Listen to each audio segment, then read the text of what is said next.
प्यारे बच्चों, आज मैं आप लोग को passive voice to active voice बनाना सिखाऊंगा। मॉडल ऑक्सिलरी वर्ब वाला। इसका rule subject plus modal auxiliary plus verb one plus object. अब इसमें सारा क्वेश्चन जो है वो पैसिव में दिया हुआ है और इसको हम लोग एक्टिव में बदलेंगे। तो इसमें होता क्या है, जब पैसिव में सेंटेंस दिया रहता है और उसको एक्टिव में बदलने के लिए हम लोग कुछ पैसिव वॉइस में एक्स्ट्रा वर्ड रहता है, उस वर्ड को हम लोग हटाते हैं। उस वर्ड को हटा देंगे तो हमारा जो है एक्टिव वॉइस बन जाता है। जैसे क्वेश्चन नंबर 1 है, a book can be written by him. एक पत्र उसके द्वारा लिखा जा सकता है। ये हमारा पैसिव में है और इसका एक्टिव बनाएंगे तो यहाँ पर जो हिम है ये क्या है, ऑब्जेक्ट है। और एक्टिव वॉइस में ऑब्जेक्ट हम लोग सब्जेक्ट बनाते हैं और उसके बाद ये अब मॉडल ऑक्सिलरी वाला सेंटेंस है, इसलिए यहाँ पर कैन लग जाएगा और ये बी हट जाएगा और ये वर्ब रिटन 3 का फर्स्ट फॉर्म लिखेंगे राइट।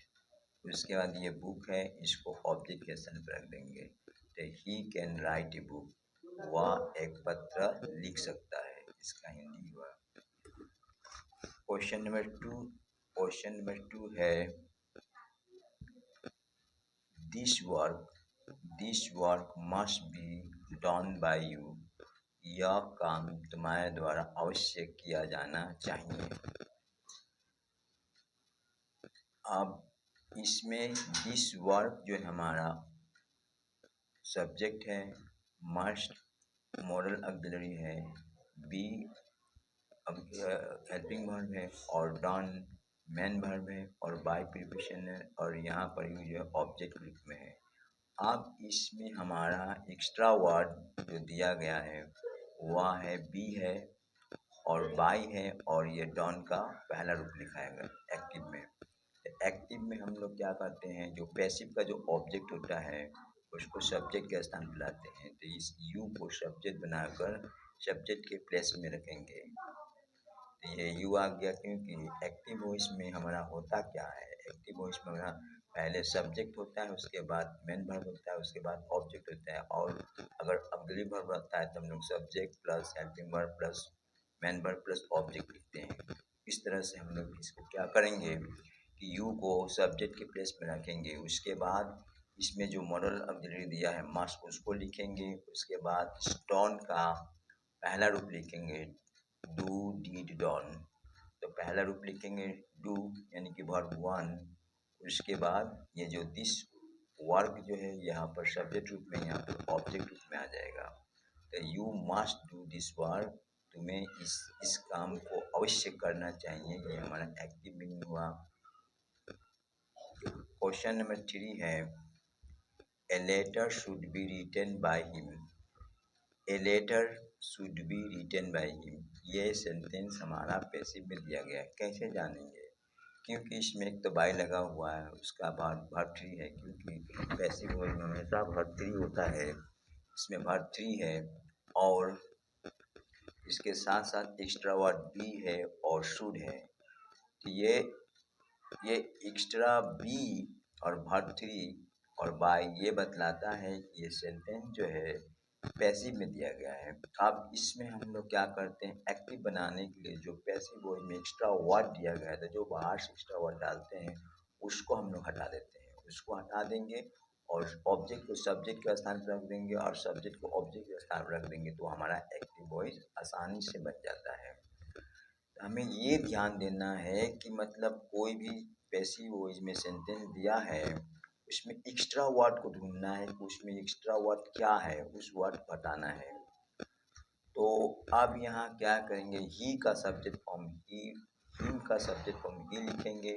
उसके बाद मॉडल ऑक्सिलरी शुड होगा और मॉडल ऑक्सिलरी के बाद जो रिटन का पहला फॉर्म है, फर्स्ट फॉर्म है राइट, उसको लिखेंगे और इस लेटर जो सब्जेक्ट रूप में उसको ऑब्जेक्ट के स्थान पर ले आएंगे। He should write a letter, उसे एक पत्र लिखना चाहिए। कि हमारा एक्टिव वॉइस बन गया, क्योंकि एक्टिव वॉइस में होता क्या है, पहले सब्जेक्ट ले, उसके बाद जो हेल्पिंग वर्ब है उसको रखते हैं, उसका मेन वर्ब, उसका ऑब्जेक्ट। इस आधार पर हमारा ये जो है एक्टिव वॉइस का एक्टिव वॉइस बन गया। अब क्वेश्चन नंबर 4 है। 4 में क्या है, 4 में कह रहा है कि a mango may be eaten by her, a mango may be eaten by her, एक आम उसके द्वारा खाया जा सकता है। ये पैसिव है। अब इसमें हम लोग इसका एक्टिव बनाना है, तो एक्टिव बनाने के रूल क्या है कि सब्जेक्ट वर्ब ऑब्जेक्ट लिखते हैं। तो अब ये जो है मॉडल ऑक्सिलरी वाला पैसिव है, तो इसमें मॉडल ऑक्सिलरी तो लगभग करेगा, और साथ साथ इसमें जो एक्स्ट्रा वर्ड है उसको रिप्लेस करेंगे, उसको रिमूव करेंगे। तो इसमें रिमूव करने वाला क्या है, ये एक बी रिमूव होगा, बाय रिमूव होगा, और ये जो ईटेन है इसका फर्स्ट फॉर्म लिखेंगे, ई एट ईटेन। तो ये हमारा स्पेसिव वॉइस में हर क्या है, हर जो है ऑब्जेक्ट रूप में, इसको अब सब्जेक्ट के प्लेस में रखेंगे सब्जेक्ट बनाकर। तो हर का सब्जेक्ट सी होता है, सी लिख देंगे। उसके बाद जो मॉडल ऑक्सिलरी में है उसको लिखेंगे। उसके बाद जो ईटेन का जो फर्स्ट रूप है ईट, इसको लिखेंगे। उसका ये मैंगो जो यहाँ पर सब्जेक्ट रूप में, यहाँ पर ऑब्जेक्ट के रूप में आ जाएगा, ऑब्जेक्ट के स्थान पर आ जाएगा। तो subject, helping verb, main verb, object, ये हमारा बन गया एक्टिव वॉइस। इसका मतलब हुआ कि वह एक आम खा सकती है। क्वेश्चन नंबर 5 पर ध्यान देंगे। The cup might be broken by him. The cup यहाँ क्या है, सब्जेक्ट है, माइट क्या है, मॉडल ऑक्सिलरी है, बी हेल्पिंग वर्ब है, ब्रोकन वर्ब का थर्ड रूप है, बाय प्रीपोजिशन है, और हिम यहाँ ही का ऑब्जेक्ट फॉर्म है। अब इसको देखने के बाद हम लोग को ये पता चलता है कि ये जो हमारा सेंटेंस है ये पैसिव वॉइस में है। केवल बाई से नहीं पता कर लेंगे कि ये सेंटेंस पैसिव है, क्योंकि he goes to Agra by bus, तो इसमें भी तो बाई है, लेकिन ये पैसिव वॉइस में वाक्य नहीं है। इसका कुछ रूल और रेगुलेशन है, कंडीशन है। एक तो बाई है, उसके बाद ये वर्ब थ्री दिया हुआ है, और बी दिया हुआ है। मॉडल ऑक्सिलरी में, मॉडल ऑक्सिलरी का पैसिव बनाने में हम लोग क्या करते हैं, मॉडल ऑक्सिलरी के बाद बी ई इस वर्ड का उपयोग करते हैं, इस वर्ड का उपयोग करते हैं। तो आप इसमें हमारा एक्स्ट्रा चीज़ क्या दिख रहा है, बी दिख रहा है, और वर्ब का तीसरा दिखाई कर रहा है, और बाय। ये तीनों को रिमूव करेंगे, और जो ऑब्जेक्ट है उसको सब्जेक्ट बनाएंगे। तो ही का, हिम का सब्जेक्ट ही होता है। उसके बाद माइट लिखेंगे, और ब्रोकन का पहला भाग होता है ब्रिक। उसके बाद ये जो कप जो है सब्जेक्ट के रूप में दिया है, इसको ऑब्जेक्ट के रूप में लिखेंगे। तो he might break the cup, मतलब हमारा जो एक्टिव बनाने का रूल क्या है, सब्जेक्ट वर्ब ऑब्जेक्ट, और subject verb, subject helping verb plus object लिखते हैं। तो सब्जेक्ट वर्ब ऑब्जेक्ट हो गया। इस आधार पर ये सेंटेंस जो है हमारा एक्टिव बन गया।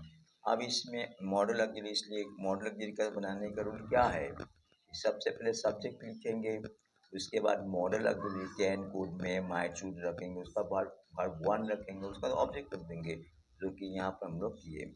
और क्या किए, ई रखे सब्जेक्ट, उसका मॉडल ऑक्सिलरी, मॉडल ऑक्सिलरी हमारा ये माइट हुआ, माइट मॉडल की रख दिए। उसके बाद मेन वर्ब, तो मेन वर्ब ये है, वर्ब वन ये बिग बिग वर्ब वन हुआ। उसके बाद ऑब्जेक्ट हमारा कप है। इस आधार पर जो है ये इसका एक्टिव वॉइस बन गया। तो he might break the cup, वह कप तो तोड़ सकता था, वह कप तोड़ सकता था। ये पास्ट टेंस में मे का पास्ट फॉर्म होता है माइट। अब क्वेश्चन नंबर 6 कह रहा है, क्वेश्चन नंबर 6 कह रहा है, can a song be song by Alia, can a song be song by Alia. अब ये सेंटेंस जो है पैसिव में तो है, लेकिन ये पैसिव का इंट्रोगेटिव सेंटेंस है।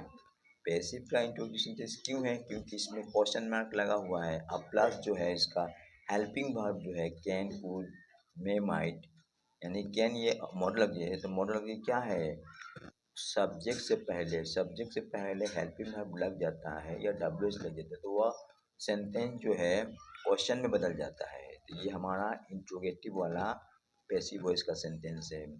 इसका अर्थ हुआ can a song be sung by Alia, क्या आलिया के द्वारा एक गीत गाया जा सकता है, इसका पैसिव मीनिंग हुआ।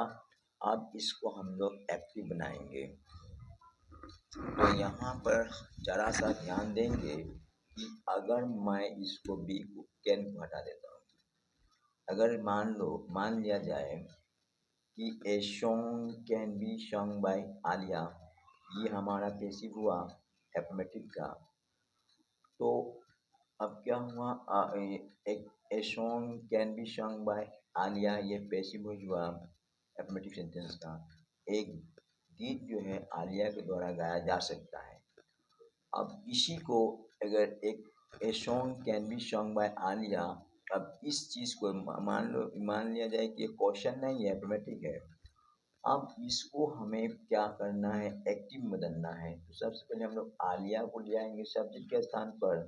उसके बाद क्या लिखेंगे, जो मॉडल ऑक्सिलरीज में जो कैन है, सॉन्ग के बाद कैन है, उसको यहाँ पर रखेंगे, आलिया के बाद रखेंगे और उसका वर्ब का पहला रूप लिखेंगे, उसका ऑब्जेक्ट लिखेंगे। अब इस सेंटेंस को हमें क्या करना है, क्वेश्चन बनाना है। तो क्वेश्चन बनाना है तो अब यहाँ Alia can sing a song, अब इस ऑक्सिलरी वर्ब या हेल्पिंग वर्ब को हम लोग आलिया से पहले कर देंगे तो हमारा क्वेश्चन बन गया। तो can Alia sing a song, वही तो बतवा इसमें कह रहा है। ये कोई खास हार्ड नहीं है, इसको आप लोग ध्यान से समझ कर बार बार प्रैक्टिस कीजिएगा ना, 10-15 बार लिख कर प्रैक्टिस कीजिएगा, ये आपके लिए हवा हो जाएगा। Question number 7, tea may not be drunk by Rita, tea may not be drunk by Rita, इसका अर्थ हुआ कि रीता के द्वारा चाय नहीं पिया जा सकता है। ये हमारा पैसिव वॉइस का नेगेटिव सेंटेंस है। नेगेटिव सेंटेंस कुछ नहीं होता है, EJMR हेल्पिंग वर्ब के बाद हम लोग नोट लगा देते हैं तो वह सेंटेंस जो है नेगेटिव में कन्वर्ट हो जाता है। सब ट्रीटमेंट पहले की तरह ही होगा। अब इसको हम लोग क्या करेंगे कि इसमें हमारा टी क्या है, सब्जेक्ट है, मैं मॉरल ऑक्सिलरी है, एंड नॉट, उसके बाद बी, उसके बाद वर्ब का थ्री ड्रंक है और प्रीपोजिशन बाय है, उसके बाद ये ऑब्जेक्ट क्या है, रीटा है। अब हम लोग जानते हैं कि जब एक्टिव वॉइस एक्टिव बनाना होता है तो सबसे पहले हम लोग सब्जेक्ट रखते हैं, उसके बाद अगर मॉडल वाला है तो मॉडल वर्ब रखते हैं, उसका नोट रखते हैं, उसका वर्ब का पहला रूप रखते हैं, उसका ऑब्जेक्ट रखते हैं जो यहाँ पर लिखा गया है, subject model auxiliary verb 1 object. फिर हमारा ये हो गया ये सब्जेक्ट रीटा, मॉडल वर्ब में, उसके बाद नॉट, उसके बाद वर्ब का पहला रूप, उसका ऑब्जेक्ट।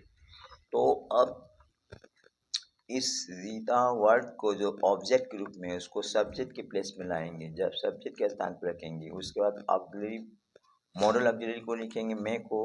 उसके बाद हम लोग जानते हैं कि हेल्पिंग वर्ब या मॉडल ऑक्सिलरी के बाद ही नोट होता है, तो मैं के बाद नोट लगा देंगे और ड्रंक का पहला रूप लिखेंगे ड्रिंक, और ये जो सब्जेक्ट रूप में टी है उसको ऑब्जेक्ट के रूप में ले आएंगे टी। तो रीता मैं नॉट ड्रिंक टी, रीता चाय नहीं पी सकती है, ये हमारा एक्टिव वॉइस हुआ। क्वेश्चन नंबर 8 कह रहे हैं why can this work be done by Ram. ये जो क्वेश्चन है ये पैसिव वॉइस में है लेकिन ये WH वाला है, एक ही वाई लगा है। WH में व्हाट, वेयर, व्हेन, हाउ, विच, ये सब जो है WH वाला फैमिली वाला क्वेश्चन है। तो WH वाला जो क्वेश्चन दिया रहता है उसको हम लोग सबसे पहले रखते हैं, उसके बाद हेल्पिंग में रखते हैं, उसके बाद जो सब्जेक्ट रहता है उसको रखते हैं, उसके बाद जो बाद बाकी एक्स्ट्रा वर्ड रहता है उसको लिखते हैं। तो अब इसको हम लोग सॉल्व करेंगे। तो why can this work be done by Ram, यह काम राम के द्वारा क्यों किया जा सकता है, इसका अर्थ हुआ कि यह काम राम के द्वारा क्यों किया जा सकता है। इसमें सबसे पहले ये WH है, उसके बाद कैन है, उसके बाद ये दिस वर्क क्या है, ये सब्जेक्ट है हमारा। उसके बाद ये हम लोग जानते हैं मॉडल ऑक्सिलरी में बी लगता है, एक्स्ट्रा एक्स्ट्रा वर्ड बी लगता है तो ये बी है। उसके बाद वर्ब थ्री है, पैसिव वॉइस इसलिए वर्ब थ्री है। उसके बाद बाय, उसके बाद राम है। अब इसको एक्टिव करने के लिए हम लोग को जितना इसमें एक्स्ट्रा चीज़ उसको सबको रिमूव कर देंगे, यानी कि हटा देंगे। तो अब एक्स्ट्रा ये बी हटेगा, बाय हटेगा और बी बी हटेगा, बाय हटेगा और ये डाउन का पहला वर्ब आएगा, पहला रूप आएगा। और ये जो ऑब्जेक्ट है वह सब्जेक्ट की प्लेस में आएगा, सब्जेक्ट के स्थान पे आएगा। तो हम लोग एक्टिव वॉइस में जब भी WH वाला बनाते हैं तो सबसे पहले WH वाला वर्ड को लिखते हैं, उसके बाद हेल्पिंग वर्ड लिखते हैं, उसके बाद सब्जेक्ट, उसके बाद वर्ब लिखते हैं, उसके बाद ऑब्जेक्ट लिखते हैं। तो हमारा ये WH सबसे पहले आ जाएगा। उसके बाद हेल्पिंग वर्ब क्या आ गया, कैन आ गया। उसके बाद सब्जेक्ट, उसके बाद मेन वर्ब, उसके बाद ऑब्जेक्ट। तो why can Ram do this work, Ram क्यों इस काम को कर सकता है, राम क्यों इस काम को कर सकता है, इसका मतलब ये हुआ। आप लोग इसको, इस वीडियो को देखने के बाद क्वेश्चन को बार बार प्रैक्टिस कीजिए। प्रैक्टिस में बहुत दम है, प्रैक्टिस से कुछ भी संभव है। और repetition is the mother of learning, किसी भी चीज़ को सीखने के लिए हमें बार बार रिपीट करना पड़ता है। Thanks for watching.